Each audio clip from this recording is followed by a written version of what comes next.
what the Attorney General said, the former Attorney General, was that they had turned over all the documents that they can legally turn over. Now, we're going to find out. Those are the questions that we're going to have. We're going to go to the first hour.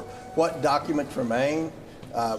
Why haven't they been turned over? We're going to try to determine whether or not there could be more documents legally turned over. I want every document. I don't want anything held back, and I think the majority of the committee is the same way. Does that answer satisfy you, though, if some documents are still always withheld? Well, I don't know. We're going to find out, and we'll come out and tell you what she said. We'll release all the transcripts, and if anyone is lying to Congress, that's a felony. So, Mr. Chairman, I think this is voluntary when she was subpoenaed. Why are you describing it as voluntary after the subpoena? Well, she's coming in. She didn't do like the Clintons and take 7 months to come in. I mean, this is, she could have fought it. She could have fought it. But there's just a dozen leads in the files, and these people cannot be brought in under transcribed interviews. Can you ensure that they would please be brought in under oath? Well, if you lie to Congress, it's a felony. So it's we're bringing them in. We're bringing people in that have never been brought in before. Most of the people, what I find fascinating about this is we brought in Epstein's top assistant, we brought in Epstein's lawyer, and we brought in Epstein's accountant.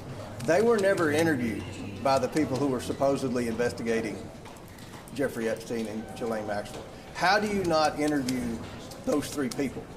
But these people need to speak under oath. Yeah, we're Chairman Comer, line to this. Can you assure us that today we will get information from Pam Bondi about why the files were released in the manner that they were released, specifically the redaction process? Survivors' names over and over and over were exposed, yet we see time and time again perpetrators' names have been redacted when they shouldn't have been. Well, are we going to get some answers about that? I hope so. Those are the questions we're going to ask. And we're doing this. We want justice for the survivors. We do. We've got Nancy Mace and Lauren Boebert and you got the Democrat members. Everyone has gone to great lengths to try to get this far. And I hope that you all see, many of these people have never been interviewed before. I don't know how that can even be possible. So we're going to bring them in, and we're releasing every transcript. You'll know everything that's been asked, and if there are questions at the conclusion of this that weren't asked that you all felt should be asked, then let us know, and we will get those questions answered. We're going to do everything in our ability. Chairman, bottom line, Epstein is gone, but there are many people that were on the island. There are many people that were involved that have not been brought to justice. Is that what you're hoping to bring? We're going to do everything we can. We want to bring people to justice. If anyone was involved in these hideous crimes, they should be held accountable. We're doing everything we can. And remember, these crimes occurred decades ago, some of them. But all along the way, I think the one thing that we can say with confidence thus far is the survivors were failed by the government. And I hope that we can do the best that we can do in getting answers and getting the truth to the American people, trying to provide some type of justice for the survivors, and if there's any way possible to hold people accountable. That's what we want to see happen. We really appreciate well, we thank you for being here, and again, we will continue communications, and if there are questions that aren't asked, anything you're not satisfied, let us know, and we're going to do everything in our ability to get answers for you all. Thank you all for being here. Thank you all. Ladies, are you satisfied with what he said?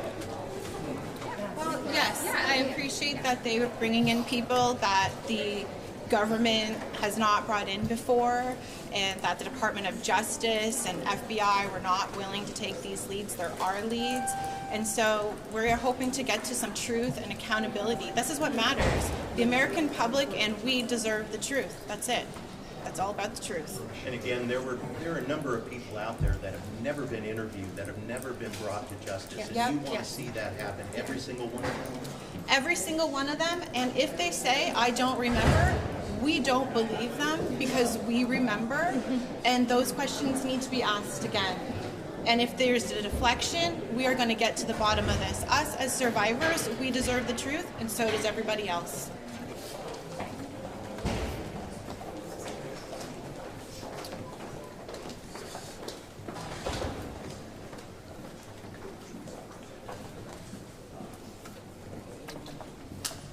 Great, thank you. I'm Ranking Member Robert Garcia, Oversight Democrats. I'm going to have some remarks, and then I'm going to have a few folks are also going to give some remarks, and then I'll answer any questions. We are on a break right now from the interview, and so I want to make sure that we answer some questions. Let me just start by sharing with the American public where we're actually right now in this transcribed interview. To repeat what we've continued to say, it is a shame and a disservice to the American people that this interview is not being recorded, videotaped, and then released to the American public, and that she was not brought in under oath. We continue to say that this should be recorded by video and released to the American public, and we're also asking that Chairman Comer immediately release the transcripts that right now are being done throughout today. I want to also say just a few other things. It is clear in just this part of the interview that she continues to push all of the investigation and the blame on acting AG Todd Blanche. She said, and I quote, "Acting AG Blanche was managing the entire investigation," end quote.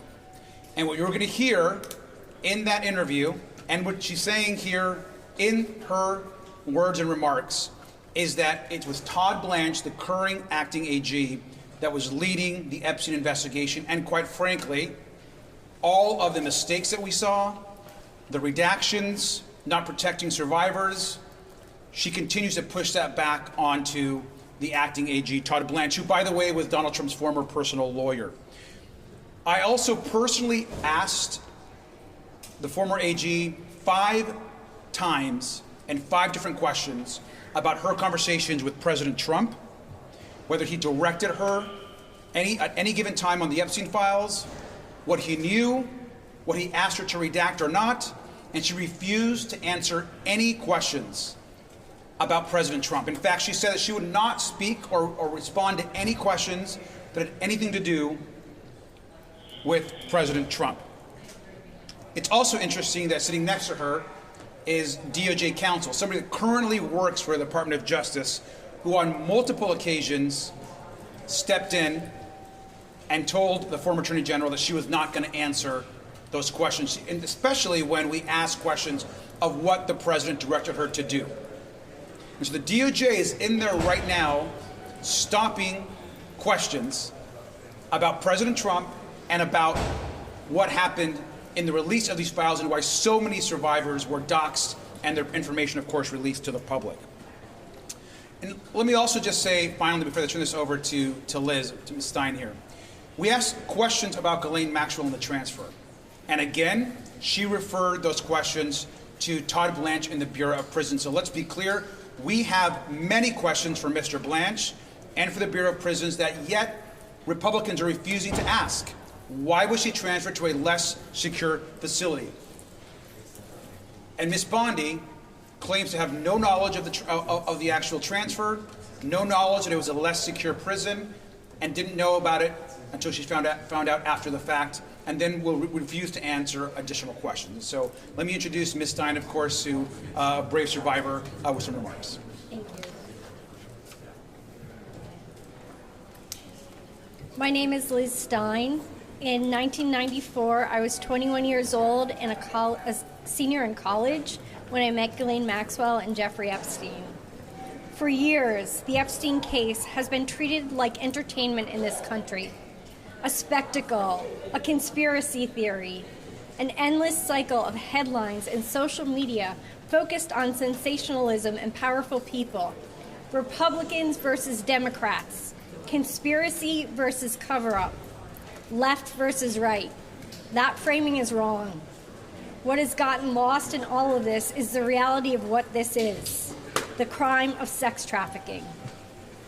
More than 1,000 vulnerable girls and young women were identified, groomed, trafficked, and abused in a system Jeffrey Epstein built around power, coercion, exploitation, and access to wealth and influence.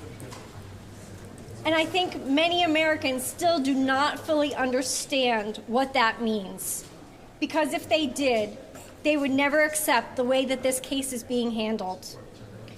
The partial release of the Epstein Files, riddled with redactions that expose identifying information about survivors while protecting perpetrators, is not just bureaucratic incompetence.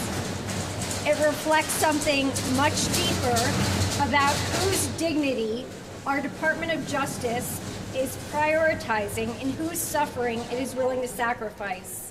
And survivors see that clearly. For survivors, privacy is safety.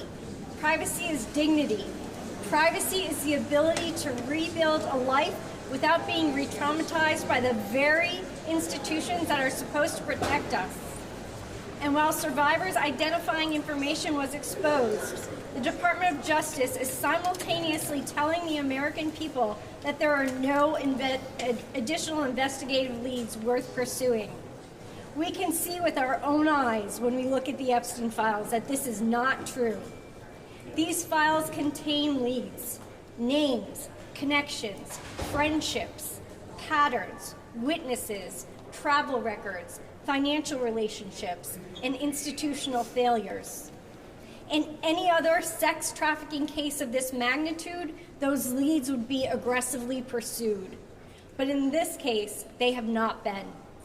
And as citizens of this country, we should all be asking why. That is why people are losing trust in our Department of Justice. Not because this case is politically inconvenient, but because Americans understand instinctively that justice should not operate differently for wealthy people who have power. And that is also why many of us have serious concerns about today's proceedings. This should not be a transcribed interview.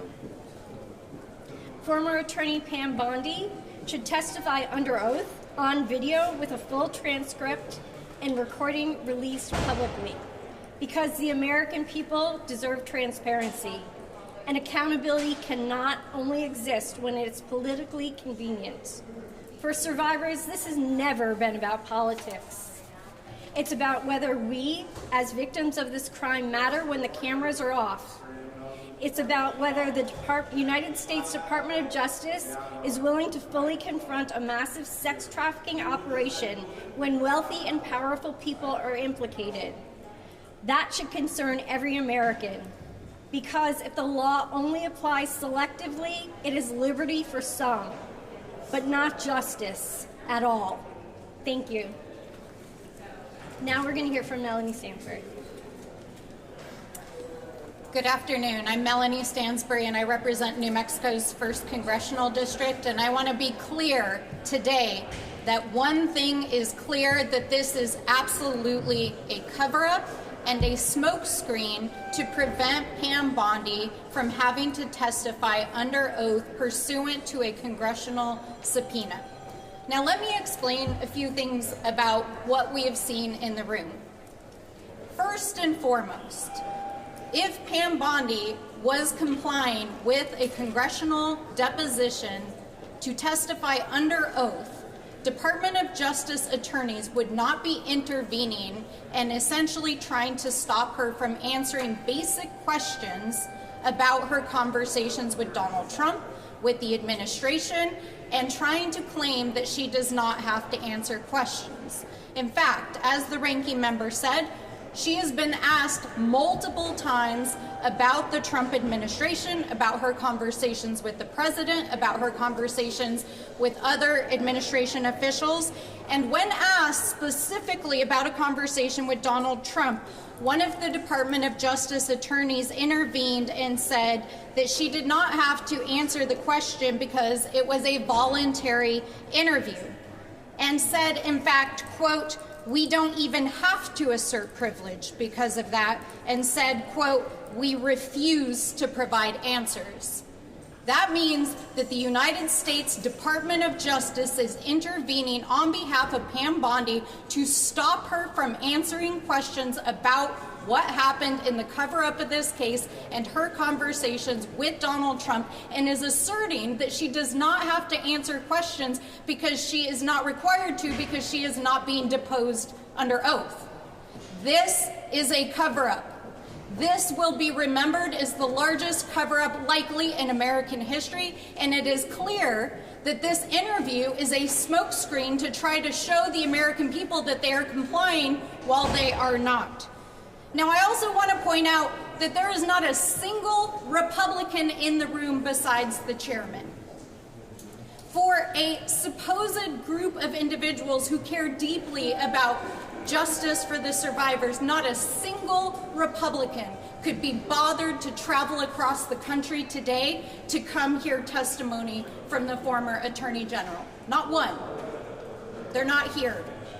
And they won't allow this interview to be put on video for the American people to see.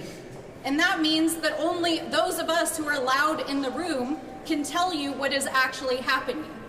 And what I can tell you is that when we started to ask difficult questions, Ms. Bondi got combative. The DOJ attorneys began rolling their eyes. They started intervening, and they tried to shut down any questions about the president and this administration's handling of the files. Now, I just want to end by saying this could all end now. The administration could end this by releasing the 3 million files they still have. In fact, Pam Bondi confirmed that they had 6 million files in their possession and have only released 3 million. She said that today. They could end this now by investigating crimes of known perpetrators that we have seen in the files. They could end this now by turning the Epstein files into Epstein trials, and they could end this now by actually speaking with survivors. And Pam Bondi herself said today that she had never spoken to a single survivor. She said that multiple times in the room today. So it's time to end the cover-up now. I turn it now to Mr. Maxwell Frost of Florida's 10. Thank you. I'll be really quick. Every single one of our questions got one of 3 responses. 1, not to my recollection, or I don't know.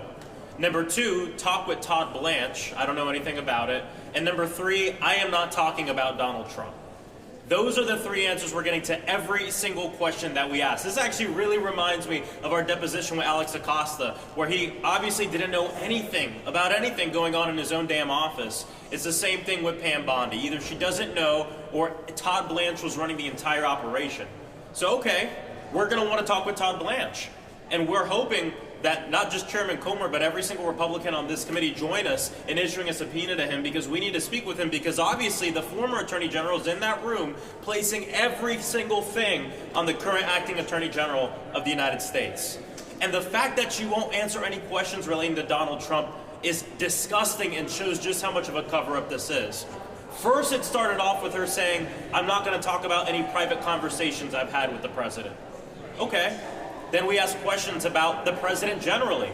And she says, I'm not answering any questions having to do with the president at all. Anytime we ask for any information relating to this administration, somebody from the Department of Justice sitting right next to her puts their hand over the mic and tells her, do not answer that question. It's disgusting. It's a cover-up in broad daylight. And what they're hoping will happen is we'll walk out of here and we'll stop, but we're not going to stop. We are committed to this. We're not going to let this story die. We're not going to allow the survivors to just go off, right, and people forget about this. We're going to keep fighting for justice. We're going to talk with Todd Blanche. We're going to talk with people, and we're going to get the answers here. We're not going to let this story die. It's a disgrace what Pam Bondi's doing in that room. It's the same thing she did months ago when she came to try to evade the subpoena by coming in and speaking to us, not under oath, but we're going to keep this fight up. I got it. Thank you all so much for being here. I'm Summer Lee, representing Pennsylvania's 12th Congressional District. And listen, my colleagues have really laid it out. But what we've been seeing has been a consistent theme, not just since last August, when our ranking member Garcia and I were able to help to secure the initial subpoena to actually bring in the DOJ to release all of the files to our committee, but it has been an ongoing theme here. What we just witnessed from Pam Bondi, what she demonstrated was the fact that they believe and that they are an unaccountable DOJ that's running cover for and protecting an unaccountable president and administration. But the real problem is that while we might expect Donald Trump to move in this way, someone who has himself been named in these files, we shouldn't expect that Chairman Comer that our Congress, that Republicans here, sorry to make it political, but those folks who do have the power to actually use what influence, what tools we have with the United States Congress to actually bring about some justice right now, and to allow her to continually evade justice, to evade questions as we've seen today, is a continuation of the indignity that they've inflicted upon our survivors, the indignity they've inflicted upon the American population, who have continuously had to watch an unaccountable justice system, a two-tier justice system in our country, and people all over the world who are looking to see if the United States will get their shit together. And the reality is that they are refusing to do that. Every step of this last year that we've gone through this process, which is, as we know, simply a renewed process here, because survivors have been fighting for justice for decades now.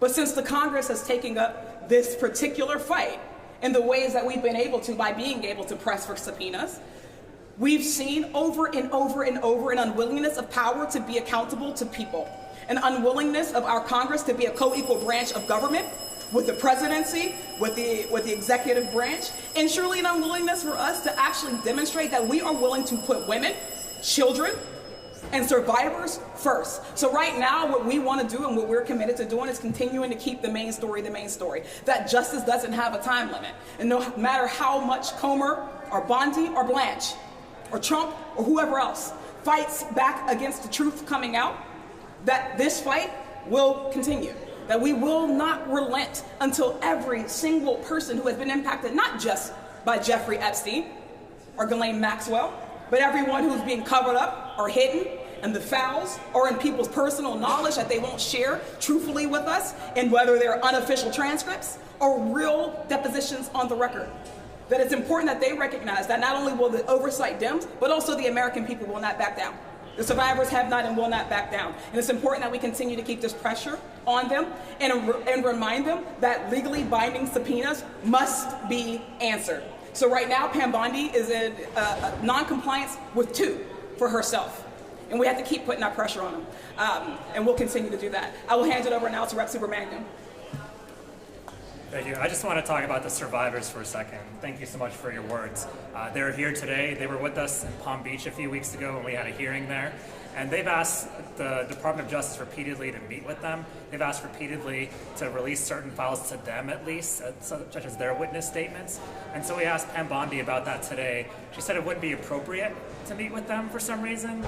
She said she doesn't recall anything about them asking for their witness statements.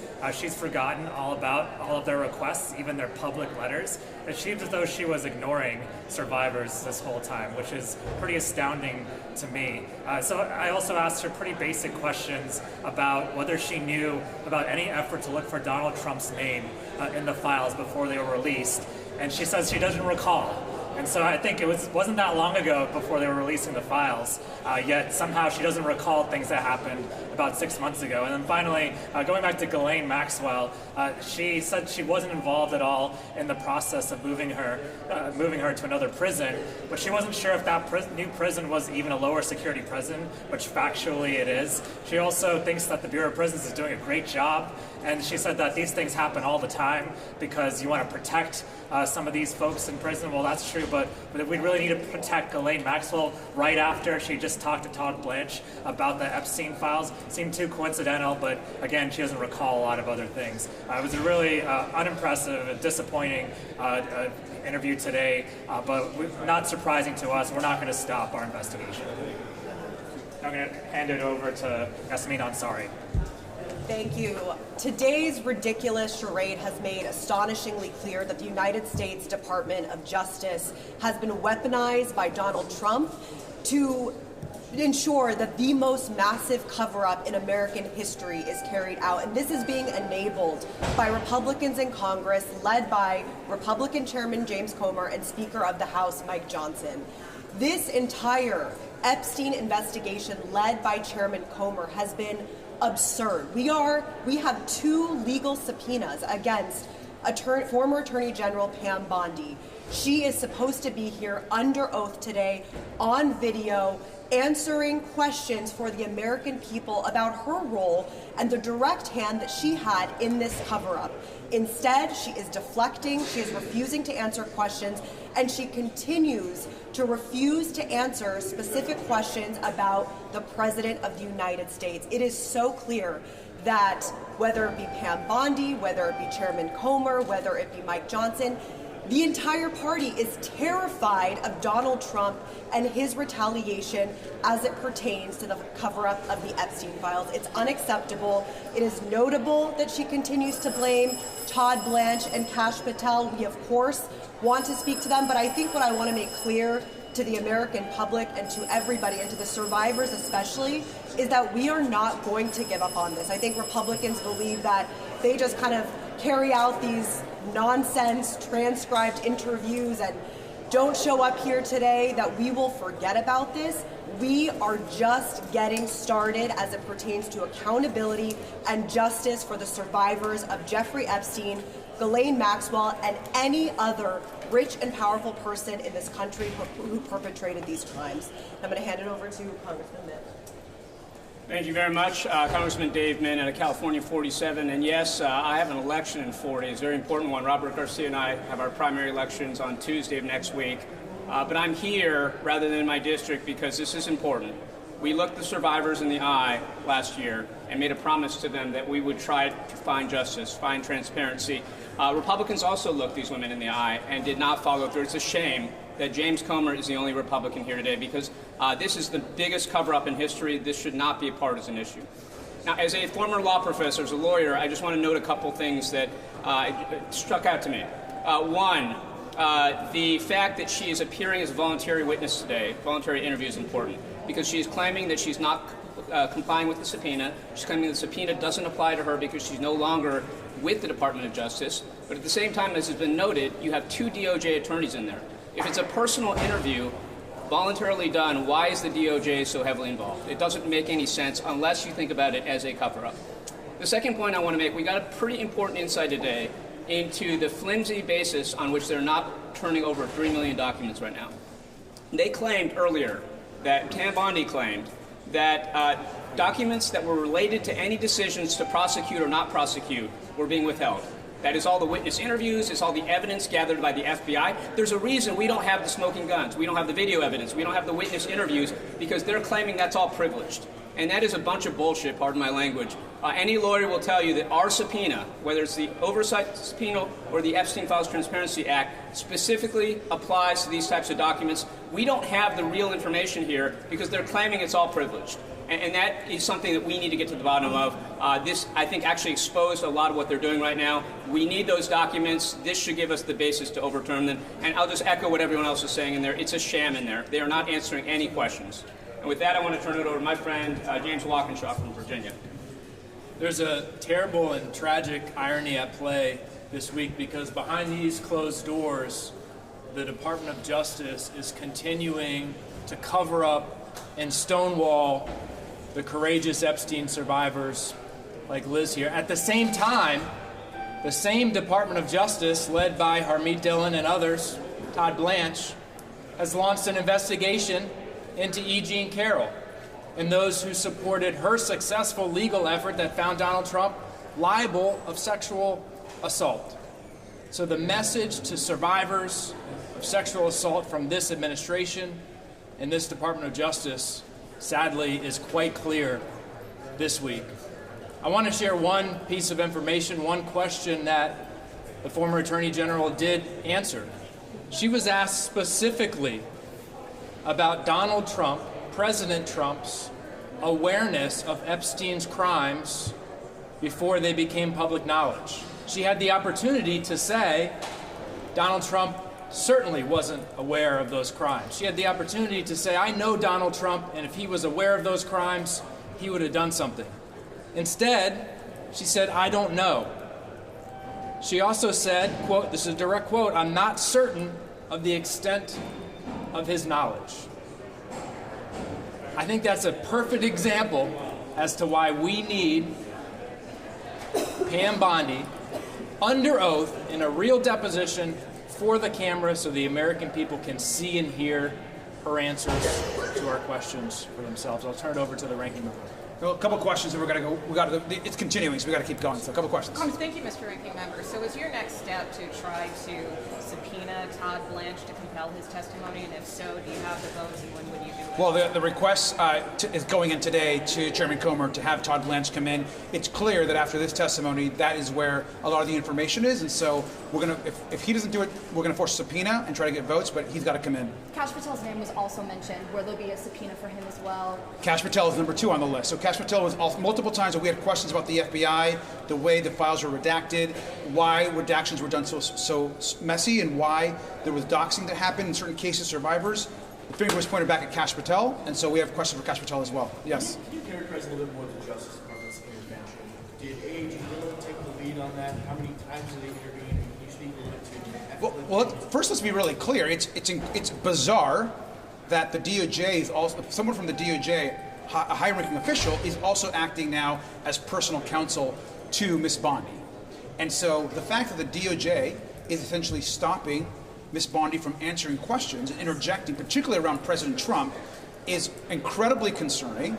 And the fact that it's being allowed by Chairman Comer is also as concerning. She stopped Ms. Bondi multiple times from answering questions and interjected multiple times, especially as related to President Trump. One last question.